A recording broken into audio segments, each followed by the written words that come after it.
Lewis, the undefeated powerhouse of American karate. The other, Chuck Norris, a quiet but relentless technician with everything to prove. What followed wasn't just a match. It was a savage fight that's itself. When the dust settled, karate in America would never be the same. This was the moment it changed forever. The stage was set, America's karate boom. By the mid-1960s, karate was erupting into the American mainstream. Once seen as an obscure Eastern discipline, the martial art was gaining traction through military exposure, Hollywood fascination, and the growing interest in Eastern philosophy. But it wasn't philosophy that drew crowds. It was fighting, and tournaments quickly became battlegrounds for the best martial artists in the country. The American tournament scene was dominated by aggressive, full-contact bouts. These weren't ceremonial katas or stage demonstrations. They were real fights with real consequences. Fighters trained hard, competed harder, and built reputations through grit and skill. In this atmosphere, Joe Louis emerged as the face of American karate, a former Marine, explosive athlete, and virtually unstoppable force in competition. At the same time, Chuck Norris was quietly climbing the ranks. Known for his calm demeanor and clean technique, Norris wasn't the loudest or the flashiest, but he was consistent. He trained obsessively in Korean Tang Soo Do, honed his timing with surgical precision, and began making waves by defeating respected names in the circuit. While Louis racked up titles and headlines, schools were expanding, and competitors were starting to push past the traditional boundaries of the art. Tournament karate was no longer a mirror of its Eastern roots. It was becoming something uniquely American. And right at the tipping point, in the summer of 1967, the All-American Karate Championship at Madison Square Garden was announced. It was more than just another tournament, it was a proving ground. Everyone knew the real story wasn't the event itself, it was the potential showdown between Chuck Norris and Joe Louis. One man represented power, dominance, and the old guard. The other represented speed, precision, and something new. No one knew it yet, but this fight, this singular confrontation, would become the moment karate as America knew it would change forever. Joe Louis, the golden boy of American karate. By 1967, Joe Louis wasn't just another fighter, he was the fighter. The name struck immediate recognition in martial arts circles, and for good reason. A former Marine with a physique more suited to boxing than point karate, Louis brought raw power and unmatched aggression into a sport still finding its identity in the United States. In many ways, he was its first true American-born superstar.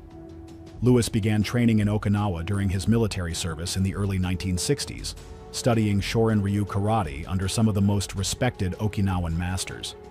But unlike many traditionalists, Louis didn't leave the art in its classical form. He wanted to fight. He wanted to test techniques under real pressure, with real contact.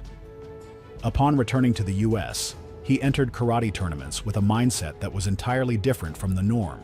Fast, direct, explosive, and it worked. Joe Louis exploded onto the scene, winning virtually every tournament he entered. His presence was intimidating. At 6 feet 0 inches and weighing over 195 pounds of muscle, he moved like a middleweight, but hit like a heavyweight. His specialty was overwhelming opponents with powerful blitzes and precise strikes. While other fighters used wide traditional stances and conservative tactics, Louis closed the distance fast and hit even faster. At a time when American karate was still trying to define its competitive structure, Louis was forcing a definition through sheer dominance. He won the first U.S. Nationals in 1966, took multiple regional titles, and held an undefeated record that seemed almost untouchable. But what really set him apart wasn't just his power or his results, it was his aura. Joe Louis represented American martial arts confidence. He gave interviews, he predicted outcomes. He had a swagger that matched his skill. To many, he was not only the best, he was the future of karate itself. Critics may have whispered about the rough edges of his style or his disdain for strict tradition, but fans loved him. Students emulated him. Schools taught like him. In just a few years, Joe Louis had helped evolve karate into a faster, more dynamic sport, and by doing so, helped build a national audience for what was once considered a niche hobby. In 1967, Lewis entered the All-American Karate Championship at Madison Square Garden as the heavy favorite. Nobody expected him to lose. If anything, the crowd wanted to see just how many opponents he could dismantle on his way to another title. What they didn't expect was a savage fight that would shake that reputation to its core. Standing in the opposite corner was Chuck Norris, a man who had studied every move Lewis had ever made, and who had waited patiently for this exact moment. Chuck Norris's climb to the top. In 1967, Chuck Norris was not the action hero the world would come to know. What he was, undeniably, was a disciplined fighter on a steep upward climb through the American karate ranks. While Joe Louis was the explosive star everyone watched, Chuck Norris was the technician everyone underestimated. Norris's journey began years earlier, during his service in the U.S. Air Force, where he was stationed in South Korea. It was there he encountered Tang Soo Do, a Korean martial art with powerful strikes and rigorous discipline. Norris trained obsessively, earning black belts in Tang Soo Do and later in other styles, including Shido-Ryu and Taekwondo. Unlike Lewis, Norris didn't rely on sheer physicality. He built his style around timing, precision, and adaptability. By the mid-1960s, Norris was already winning regional tournaments, but his name didn't carry the same media weight as Lewis. Norris wasn't brash or flamboyant. He didn't talk trash or predict knockouts. He let his fighting speak. Every victory was another step forward. Every opponent was another problem to solve. His approach was methodical. Norris studied footage of his competitors, broke down their habits, and trained to exploit their weaknesses. He practiced relentlessly, often isolating specific techniques and repeating them thousands of times until they became second nature. His attention to detail and his tireless work ethic made him a dangerous opponent, especially against fighters who underestimated him. Outside the ring, Norris was quietly expanding his influence. He opened a chain of karate schools across California, attracting both serious students and Hollywood celebrities. His roster of students would eventually include Steve McQueen, Bob Barker, and Donnie and Marie Osmond. But at the time, Norris was still just a fighter with something to prove, hungry, technical, and fiercely determined. In 1967, he entered two major tournaments that would define his competitive legacy. First, he won the Karate Tournament of Champions, defeating 7 skilled fighters in a single event. Then came the big one, S. Henry Cho's All-American Karate Championship, held at Madison Square Garden, the most prestigious venue in the country, and the tournament where Joe Louis was expected to dominate once again. But Norris was ready. He'd been preparing not just for the tournament, but for Joe Louis specifically. Norris saw the flaws in Louis's aggression, the openings left when he lunged in, the timing gaps between his combinations. Norris had a plan and the skill to execute it. He advanced through the bracket methodically, defeating every opponent in front of him with efficiency. While others focused on the spectacle, Norris focused on the goal: to reach and beat Joe Louis. Few believed he could do it. Fewer believed what would happen next. The All-American Karate Championship. Madison Square Garden, 1967.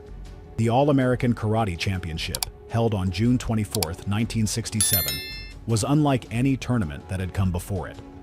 Hosted by Grandmaster S. Henry Cho at Madison Square Garden, the event brought national visibility to karate in a way that had never been achieved.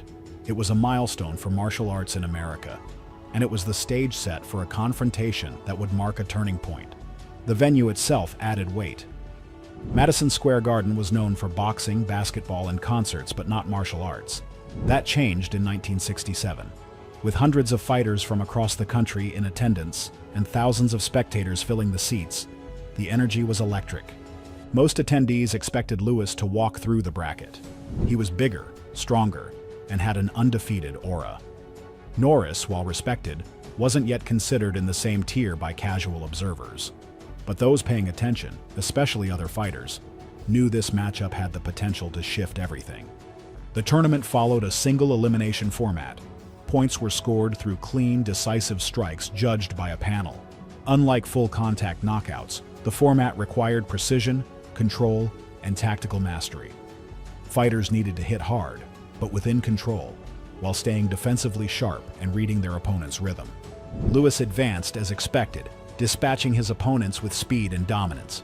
He overwhelmed fighters with blitzes and low kicks, staying aggressive and always pushing forward. But something was different. His victories weren't as effortless as usual. Competitors had started adjusting. They knew Lewis's style, and while few could counter it, the gap was shrinking. Norris, on the other hand, cut through his side of the bracket with surgical precision. He used timing and footwork to neutralize faster opponents, and he conserved energy throughout. His strikes weren't always flashy, but they were clean. He was fighting for legitimacy, respect, and the chance to prove he could beat the best. And that put him in a unique position. By the end of the day, it was clear. The final would be Chuck Norris versus Joe Louis. The crowd knew they were about to witness something different. This was the collision of two schools of thought, something different from what anyone had seen before. Power versus precision, aggression versus strategy, old champion versus rising threat. The mats were cleared, the judges took their places, the air was still. Then, the bell rang, and the savage fight began. Chuck Norris's savage fight with Joe Louis. When the final match of the 1967 All-American Karate Championship began, most spectators still believed Joe Louis would walk away with another title. But Chuck Norris had studied him too well. What unfolded was not a cautious technical match. It was a savage fight that shocked everyone watching and, in its intensity, rewrote the future of competitive karate. The first exchange was a test of nerves. Louis advanced quickly, using his signature aggressive style. He charged, but Norris kept answering back, scoring with precision kicks and high-speed counters. Judges struggled to keep up. Norris's ability to disguise his attacks, especially his front leg roundhouse and back fist combo, began to wear Louis down. The final exchange was brutal. Louis lunged, aiming to knock Norris off his base. Norris parried, pivoted inside, and delivered a lightning-fast punch to Louis, followed by a controlled hook kick, stopping just short of full contact but scoring cleanly. The bell rang. Then the announcer declared the winner, Chuck Norris. It wasn't just a win, it was a seismic upset. Louis, the undefeated champion, had been outscored and outmaneuvered. Norris had fought hard and smart, turning every strength Louis had into a weakness. This strategic shift elevated the overall level of competition. Fighters were no longer just martial artists, they were tacticians. 3. Legitimizing karate as a national sport. The Norris-Louis match took place in Madison Square Garden, under bright lights and in front of a large audience. It proved that karate could be more than a niche activity. It could be a spectator sport. The intensity and drama of the fight helped capture mainstream interest. This bout gave karate an identity. A serious, technical, and competitive martial art deserving of national attention. More events followed, and public interest surged. 4. Inspiring a generation. For many young martial artists watching or hearing about that fight, it became a defining moment. Chuck Norris's disciplined approach, combined with his calm under pressure, inspired a generation of fighters. He proved that success didn't require flamboyance or aggression, just preparation and execution. His victory also opened doors beyond the dojo.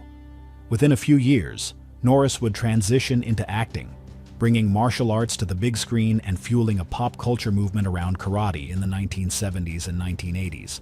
The impact of that fight still lingers in how karate is taught, how it's fought, and how it's viewed. Legacy: Norris-Louis and the new era of karate. The 1967 savage fight between Chuck Norris and Joe Louis became the dividing line between two eras of American karate, before and after.